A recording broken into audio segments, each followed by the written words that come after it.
So my name is Colette Short and I'm a regulatory specialist and I'm also a visiting professor to the University of Ulster in Northern Ireland. All stakeholders that have an interest in improving health or addressing unmet needs, we should all care about accelerating innovations. And I think the microbiome holds so much promise that we really owe it to everybody to put our collective heads together to move that forward.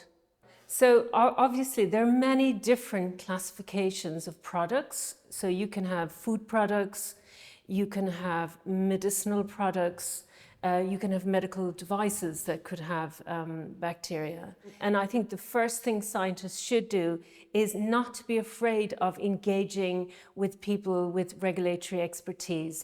There's a tendency in new product development to leave regulatory people out of the main discussions at the early stages for various reasons. I would urge them to bring regulatory people in at the very early stages so that they can outline what are the hurdles, what are the barriers, what are the opportunities, how could you accelerate to market. And these are the positives that if you know them early on, you can manage them and then accelerate your product development. There are different regulations in different jurisdictions. So for example, in Europe, just to take an example, you would have the medicinal route, you would have medical device route, or you would have the food route. If we look at the food route, for example, then your bacteria, if it's a bacteria that's already being used to a significant degree in food products, you could go to market quite quickly with a new product. If it's a microbe that's new to market or that hasn't been consumed to a significant degree in Europe, you would have to go through what's called the novel food process. If we looked in the States, in a similar situation, you would perhaps go through a process called GRAS, which is generally recognized as safe.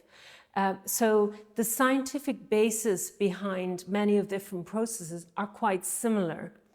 So if you're building your case, once you get your scientific information and safety information together, you can construct the regulatory dossiers for the different jurisdictions.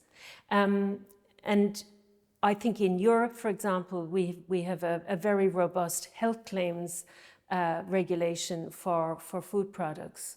I guess what people find difficult is navigating the multiple horizontal and vertical regulations, because it's not simply one regulation. They're often intertwined regulations. So it's getting that expertise into your NPD early on is really important, so that you can look at what are the issues, how do we solve them, how can we put a good solid dossier together. I think where there are areas for improvement would be guidances that can be understood perhaps by non-regulatory professionals. There's an opportunity there. The other area would be access to regulatory discussions. And I think that's where microbiome support has been excellent, in that bringing in people with regulatory expertise, with scientists, so that they can create the awareness of these issues.